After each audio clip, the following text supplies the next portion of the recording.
The virtual reality game, The Tower of Trials, was released with an absurd difficulty level. The players had realized that the game was impossible to beat 3 years after the game had been released. The floors below were nearly impossible to clear, and the gate guardian on the 10th floor was invincible. The game then began to decline and was close to failing. However, there was still a player who refused to give up and conquered the 50th floor, becoming the first person to successfully complete the Tower of Trials. Jinha couldn't imagine that he had finally cleared the last floor of the Tower of Trials, after he had tried so many times before by learning new tactics each step.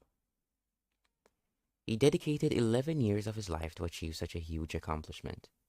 After that, Jinha considered whether or not he should have streamed his fight and uploaded it to YouTube. The system display then appeared abruptly, thanking him for playing the game and announced that a reboot update was scheduled for 12 hours. This news surprised Jinha, since a lot of people had quit the game because it was too difficult, and with a low player base, doing a reboot seemed unimaginable. Nevertheless, Jinha believed that even if the game had received a reboot update, he would no longer play it, since he had already cleared it after spending a lot of time and effort and would quit.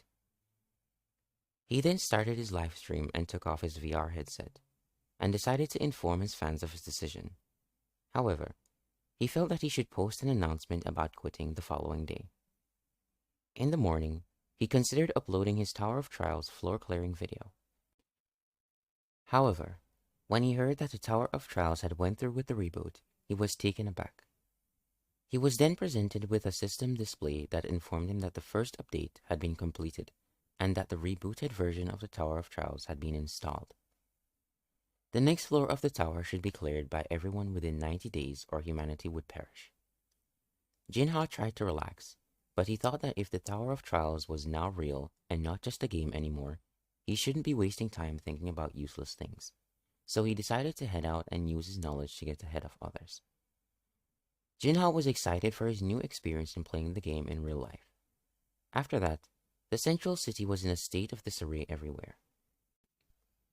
Jinha then rushed toward the underground central mall because it was chosen as the external zone by the Korean server. The system display indicated that he had entered an event zone when he entered the external zone. There were a lot of other people there, and every one of them had participated in the Tower of Trials initial playthrough. There, a man by the name of Lee Jung-soo came up to Jinha and asked him what floor he had reached in the game. He also asked Jinha to share some secrets with him because he was a former co-worker. When Jinha looked at him, he remembered how Lee Jung-soo got a lot of streamers to sign a contract as a slave, and he misused his power by using his company's lawyers to silence their voices, which had caused his friend to leave the gaming industry. After that, Jung-soo informed him that he was aware that Jinha was an excellent gamer and promised to revise his contract so that they could negotiate better terms. When Jinha heard this, he became enraged and headbutted Jung-soo, claiming that the world had changed and people like him were no longer as powerful as they used to be. The mangrove of greed was the name given to the enormous tree that appeared out of the fountain's water. The tree then started producing fruits, each of which could boost the player's stats. Despite the fact that there were only 4 fruits, Jinha was impressed by the fruit's abilities. Everyone suddenly began to rush toward the tree, pushing other people to get to the fruit first. When Jinha got mad at Jung-soo, Jung-soo told him that if they had worked together, they could have both benefited, but now they won't. Jinha then told him to keep quiet. The tree's roots began to attack everyone after the participants had took some of the fruits from the tree, forcing them to leave.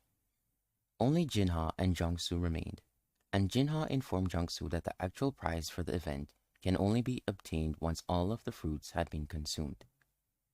Jung-soo then asked Jinha what his plan was, because he saw it as an excellent opportunity. Jung-soo was then instructed by Jinha that they should simultaneously charge from opposite sides, and if either of them paused, they would both perish, to which Jung-soo agreed and informed Jinha that he was ready. After that, Jinha ran toward the tree, but when he looked behind him, Jung-soo was still standing there, and he told Jinha that he shouldn't believe people so easily, and that Jinha should just be bait. After exposing his true intentions, Jinha then smiled and was content that Jiangsu had not followed his instructions, because he knew that the person who was standing further away would be the one who was the bait. The roots then suddenly moved toward Jiangsu and held him tightly, killing him as he begged for help. After that, Jinha dodged and deflected some of the attacks from the roots, which helped him attack the tree with its own powers and expose the tree's core. Because it was similar to what he had done inside the game, he found the procedure to be simple. Since this was the event mob, players did not receive any experience. At best, it would give them a place in the Hall of Fame. In the meantime, Jinha, having extensive knowledge about the game, knew exactly what he had to do in order to defeat the tree and take what he wanted. Monsters referred to as sleep butterflies then appeared when he approached the tree trunk. Jinha then held his breath to stop the sleeping powder from affecting him, as a defense to not fall prey and go to sleep. After he got closer to the tree, he extracted the core from it. He was then informed by the system display that he was the first to defeat the Mangrove of Greed.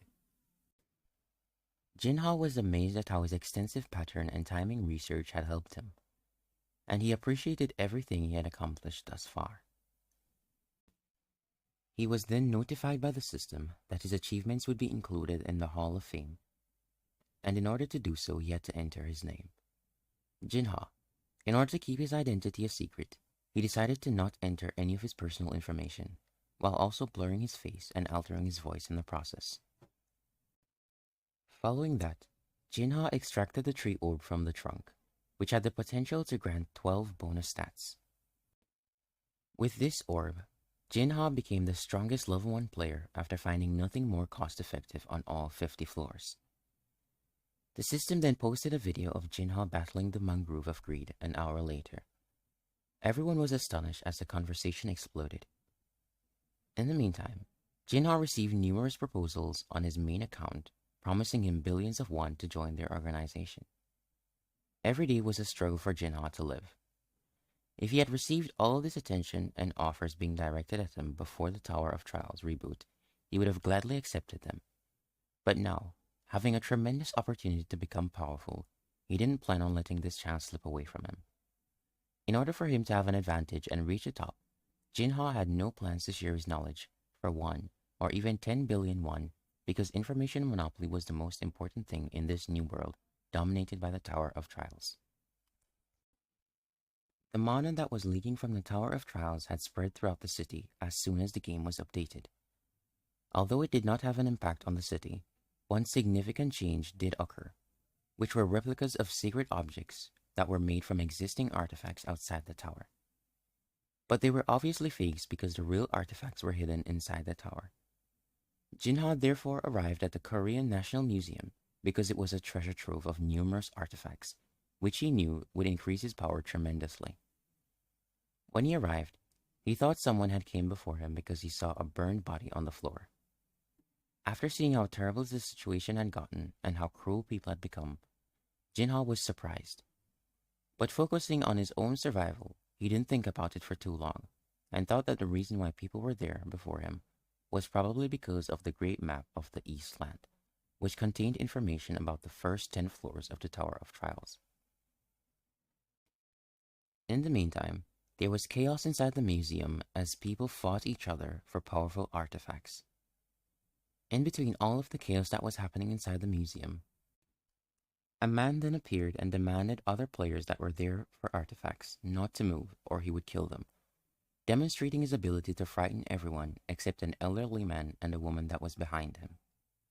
The elderly man then burned him with his fire magic before ascending and instructing Lee Yuri, the woman, to guard the area until he returned. After that, Jinha came to the scene and noticed that the girl was obstructing his path with her artifact. Jinha then retrieved a lost artifact from the floor. Lee Yuri became enraged as she watched Jinha move freely and used her artifact to attack him. When Jinha saw the attack coming at him, he easily deflected it, surprising everyone around him. Lee Yuri then used 3 more artifacts to attack Jinha after seeing that her attack was ineffective against him. Seeing this, Jinha used the artifact he had just picked up earlier, which caused a massive tiger to appear and quickly destroy Lee Yuri's artifacts. She then collapsed to the ground from the shock of losing to someone that was stronger than her, and Jinha then approached her and requested a mask that the girl had. She tried to play dumb, but Jinha called out the tiger, and out of fear, she gave him the artifact. After that, Jinha ordered his tiger artifact to keep an eye on the area so no one could follow him. The old man upstairs was puzzled by how Jinha was able to defeat Lee Yuri. On the other hand, Jinha informed him that the rank barrier of a 1-star was preventing them from moving.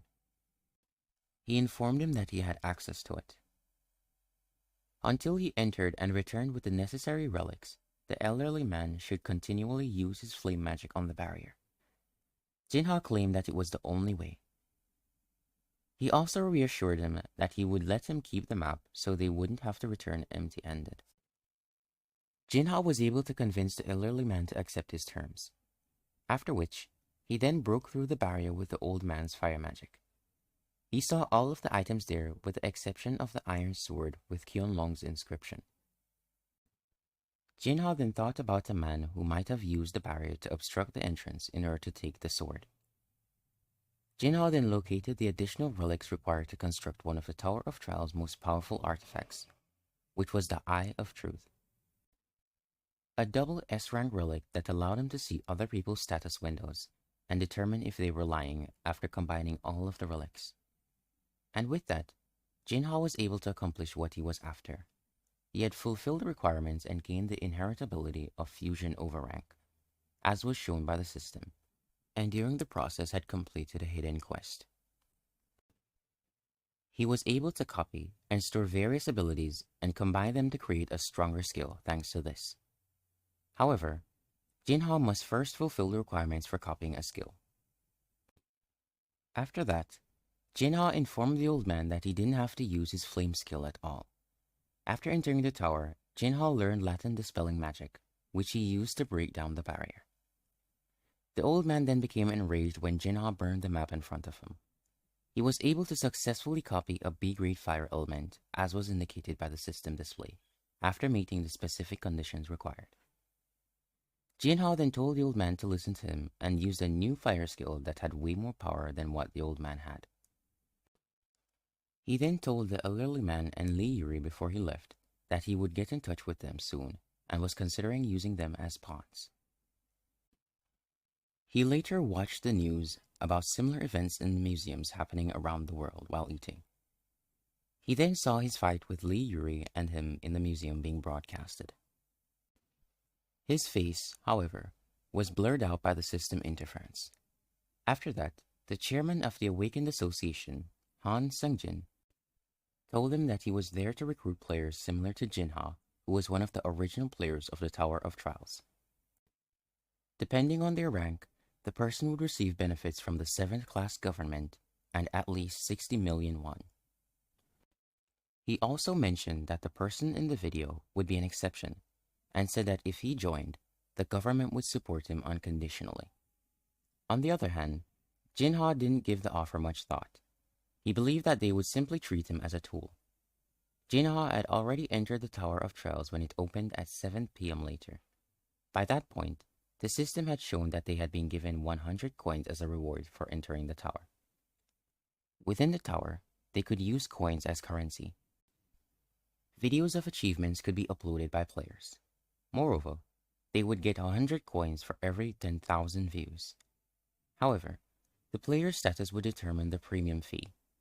Only the first 10,000 views would be given to each player in the tower who watched the videos. To advance to the next level, they were only allowed to use the live broadcast function when dealing with the boss, and that there would also be consequences for manipulating view counts and other forms of cheating. When everyone saw this, everyone started to run toward the tower to look for opportunities to make video and earn coins. In contrast, Jinha had no intention of uploading a video first. When Jinha was clearing the tower's lower 30 levels, he remembered when he was at a point where he was unable to continue and he needed to search the lower levels for hidden pieces in order to advance to the next level. In the end, he was able to solve the problem and discover that his characters had flaws from the beginning. He then deleted his character and started all over. After that, Jinha got to the location of the labyrinth and entered it, but he found a group of people who had followed him inside with the intention of killing him and taking all of the rewards for themselves. They all introduced themselves to Jinha, and he discovered that the girl by the name of Park Hana possessed a skill he was interested in. As a result, he examined the copy condition, which stipulated that he must spend 240 hours with her in order to copy her talent, and that after the 240 hours, both of them should be alone. After that, Jinha told him that the labyrinth would change at predetermined intervals. Suddenly, the labyrinth's terrain changed, killing some of the group members. He was then accused by the group, and when one of them tried to attack him, a massive minotaur monster suddenly appeared and attacked them. While the system display indicated that Jinha had obtained the hidden stat rift, the group members began to run toward the monster and began to dodge. The new stat that Jinha obtained gave him the ability to fight against stronger opponents by narrowing the power gap.